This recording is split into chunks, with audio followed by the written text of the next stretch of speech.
میرے معزز سامعین کرام، شادی ہوتی ہے دولہا اور دلہن کی، یعنی لڑکا اور لڑکی کی، اور وہ لڑکی کے صافی حقوق قرآن مجید نے مرد کے ذمہ لگائے ہیں۔ سب سے پہلا حق اس کے ساتھ محبت اور اس کی کیئر کرنا ہے۔ یہ پہلا حق ہے۔ آپ کے گھر میں خاتون آ گئی، شادی ہو گئی، میری آواز، میری ویڈیو، میرا پیغام جہاں تک جا رہا ہے، جو بھی سنیں گے، جو شادی کے قریب ہیں، وہ عذرائے کرم مائنڈ یہ بنائیں کہ جس بھی لڑکی کے ساتھ اس کی شادی ہونے والی ہے یا ہو چکی ہے، یہ جتنے بھی سنجیدہ لوگ بیٹھے ہوئے ہیں، میں آخر میں ان کو ایک پیغام دوں گا، مجھے اللہ کی ذات سے امید ہے آپ عمل کریں گے۔ شادی ہونے والی ہے تو ذہن میں یہ بات رہے کہ وہ عورت اپنے ماں باپ کو، بہن بھائیوں کو، سارے خاندان کو چھوڑ کر میری خاطر آ رہی ہے۔ مرد کا کچھ بھی نہیں جاتا شروع میں مرد کا کچھ بھی نہیں جاتا۔ بعد میں اگر مرد بے اعتدالی کرتا ہے تو مرد کا سب کچھ جاتا ہے، پھر کچھ بھی ہاتھ میں نہیں رہتا۔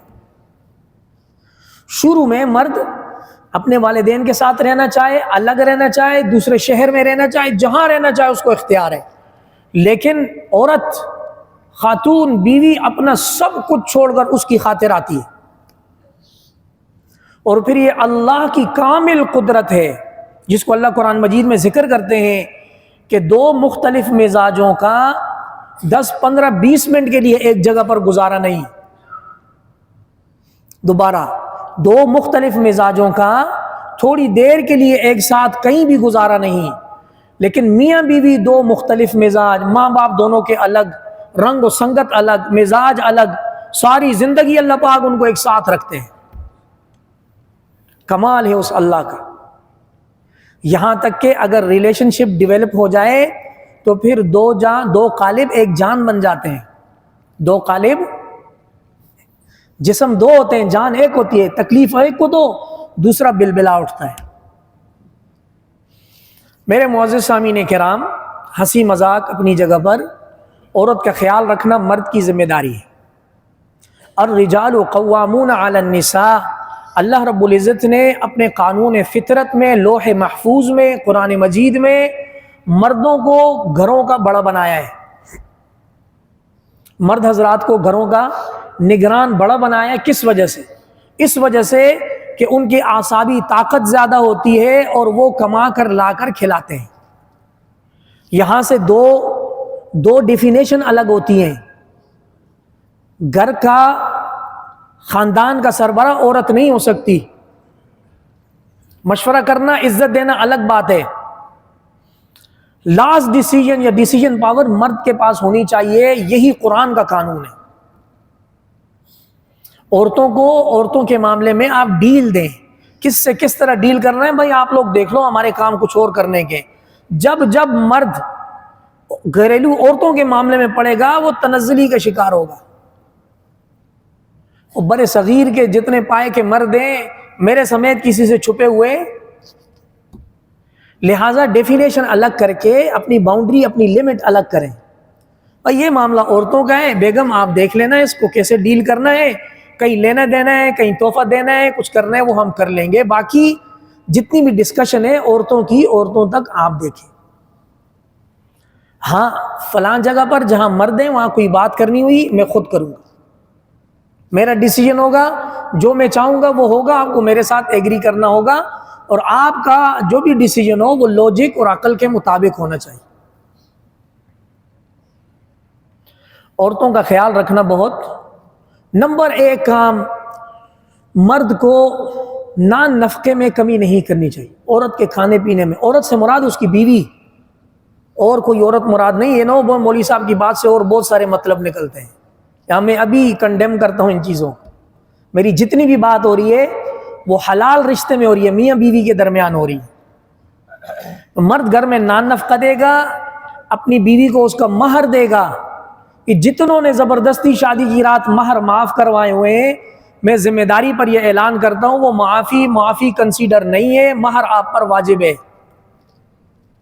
یہ کوئی بات ہے 100 بندوں کے سامنے آپ تھوڑی رقم سے لے کر بڑی رقم تک اناؤنس کرواتے ہیں بھائی اتنا حق مہر ہے، رخصتی ہو گئی، شادی کی رات ہے، شادی کی رات میں یہ ایک نیا ٹرینڈ چل پڑا ہے کہ وہ دلہن اپنا لہنگا بچھاتی ہے، اس کے اوپر مرد 2 رکعت نفل پڑھتا ہے۔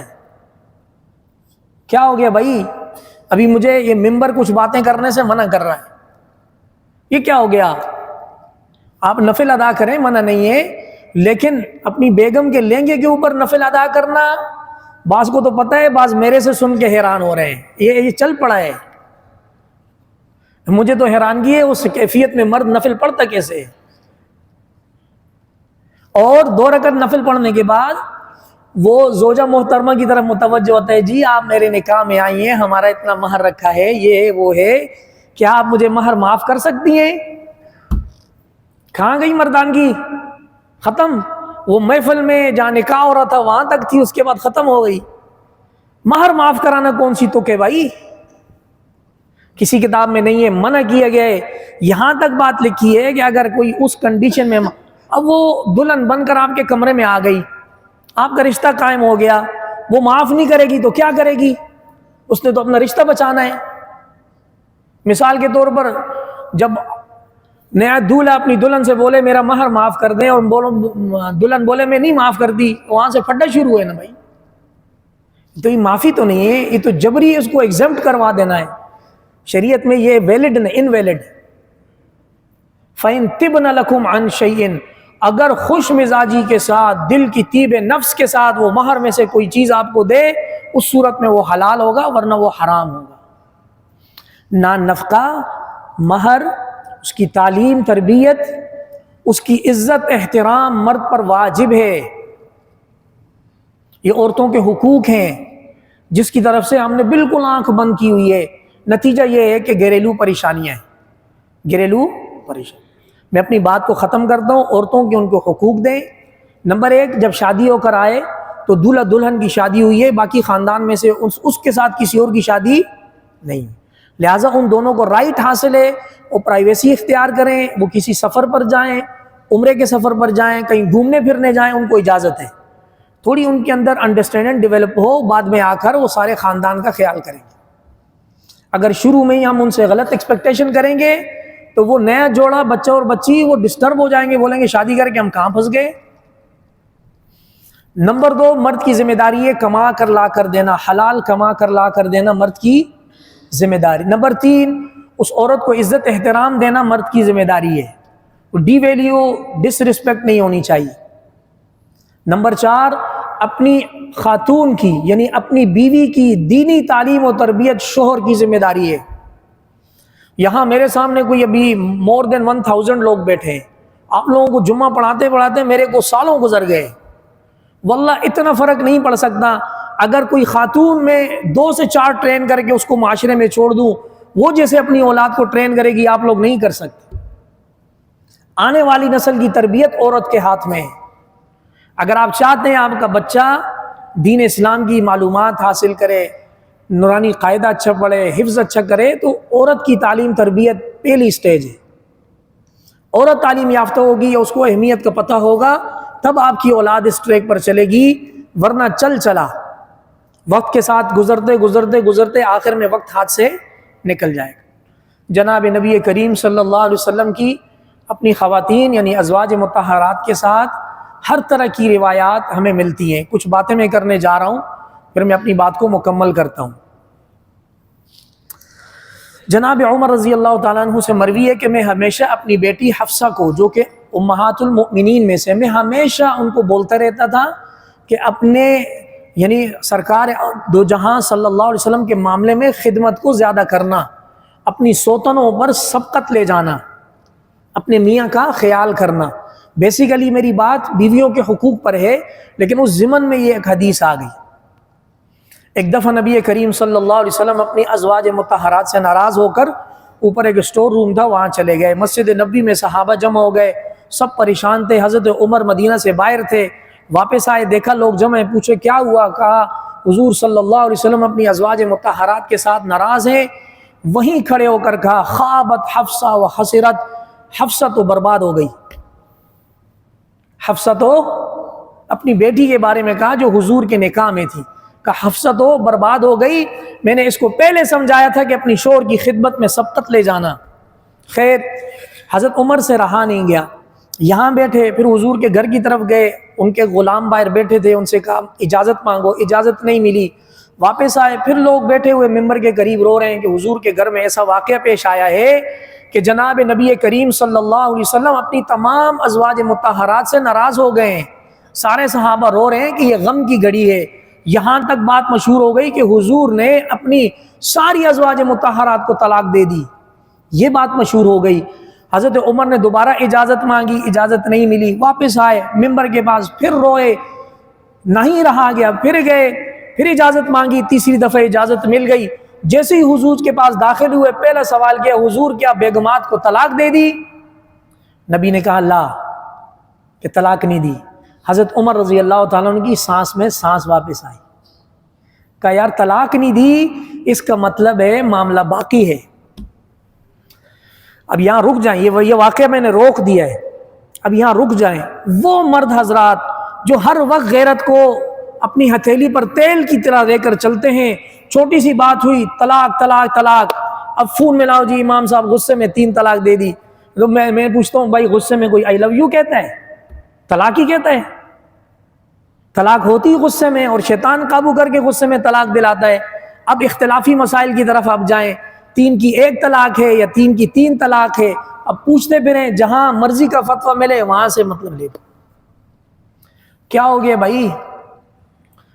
یاد رکھیں شادی کرنے کے بعد غیرت کو 7 پردوں میں چھپا کے رکھیں۔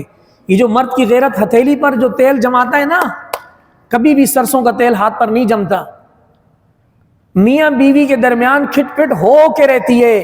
جناب نبی کریم صلی اللہ علیہ وسلم کی 9 ازواج مطہرات کے ساتھ ہوئی۔ حضور صلی اللہ علیہ وسلم 1 مہینہ اپنی ساری ازواج مطہرات سے ناراض رہے۔ میاں بیوی کے درمیان کھٹ پٹ ہونا کوئی بڑی بات نہیں ہے، کوئی راکٹ سائنس نہیں، ہو جاتی ہے۔ ابھی نماز جمعہ کو آتے ہوئے میں آپ کو لائیو لطیفہ سناتا ہوں۔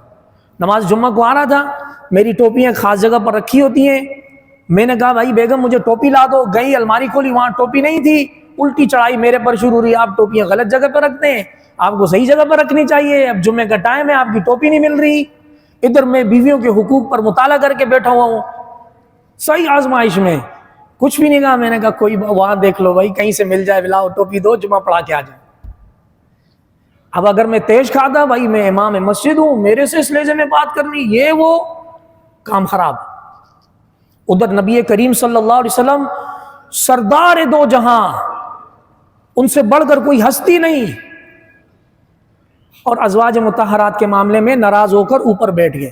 حضرت عمر رضی اللہ تعالیٰ عنہ نے جب دیکھا کہ معاملات طلاق سے نیچے ہیں، کہا حضور ہم تو قریش والے، جب اب حضرت عمر حضور کے مزاج سے واقف ہیں، اب حضرت عمر گراؤنڈ بنا رہے ہیں۔ حضرت عمر کہتے ہیں حضور نحن معاشر قریش، ہم قریش والے جب تک مکہ میں تھے مرد کے بچے تھے، ہم لوگ، ہم عورتوں پر غالب آتے تھے، مدینہ میں آ کے پتہ نہیں ہمیں کیا ہو گیا، ہماری عورتیں ہم پہ غالب آ گئی ہیں۔ نبی کریم صلی اللہ علیہ وسلم مسکرا گئے، سبحان، قربان جاؤ۔ یہ پہلی سیڑھی، بات بننے کی پہلی سیڑھی۔ دوسری سیڑھی، حضرت عمر نے دیکھا چلو جی برف پگھلنے لگ گئی، کہا حضور آپ کے گھر میں تو کچھ بھی نہیں رکھا ہوا، یہ 3 جلد پڑی ہوئی ہیں، چمڑے، 3 چمڑے کی چیزیں پڑی ہوئی ہیں، روم اور فارس والوں کے پاس اتنا مال ہے، اللہ سے دعا کریں اللہ پاک ہمیں سونا چاندی دیں۔ حضور صلی اللہ علیہ وسلم قربان جاؤں اس غم کی کیفیت میں فرمایا، اے عمر کافروں کے لیے دنیا کی نعمتیں زیادہ ہیں، مومنوں کے لیے جنت کی نعمتیں۔ اب دیکھیں ایک بندہ اپنی بیویوں سے لڑ جھگڑ کے، عام بندہ اگر بیٹھا ہو بولے گا بھائی ابھی دماغ خراب ہے، ابھی باتیں نہ کرو، لیکن حضرت عمر اور نبی میں جو مذاکرہ ہو رہا ہے اور غصے کی حالت میں ہو رہا ہے، نبی کریم صلی اللہ علیہ وسلم نے فرمایا واللہ لا یخرج من ھذا الا حق، عمر میرے منہ سے کبھی حق کے علاوہ کوئی بات نہیں نکلتی۔ اس موقع پر بھی نبی کریم صلی اللہ علیہ وسلم نے ایسی باتیں کی جو میاں بیوی کے رشتے کے درمیان ایک ہم آہنگی پیدا کرتی۔ میری آپ لوگوں سے 10 بستہ درخواست ہے، جب کبھی بھی خدا نخواستہ گھر میں شادی شدہ جوڑوں میں کھٹ پٹ ہو جائے، اونچ نیچ ہو جائے، واللہ گھر سے باہر نکل جائیں، کوئی غلط لفظ منہ سے نہ نکالیں، اور ایک اور اپنے اوپر بات لازم کر دیں کہ خدا نخواستہ زندگی میں کبھی طلاق کا موقع آئے، آخری بات دل پر لکھ لیں اس بات کو، خدا نخواستہ زندگی میں کبھی کوئی اللہ کرے کبھی نہ آئے، لیکن اگر شیطان نے اس نوبت تک پہنچا دیا، یہ طے کر لیں کہ کسی امام مسجد سے پوچھ کر طلاق دوں گا، جیسے نکاح امام مسجد سے پڑھایا ہے ویسے طلاق بھی امام مسجد سے پوچھ کر دوں گا۔ اللہ اس امام مسجد کو اتنی طاقت دے گا کہ کسی خاندان میں اگر توڑ پیدا ہو رہا ہے تو وہ جوڑ کرنے کے لیے اپنے ایفرٹس کرے گا۔ اللہ کریم ہمیں عمل کی توفیق عطا فرما دے۔ وآخر دعوانا الحمدللہ رب العالمین۔ سنت ادا کیجیے۔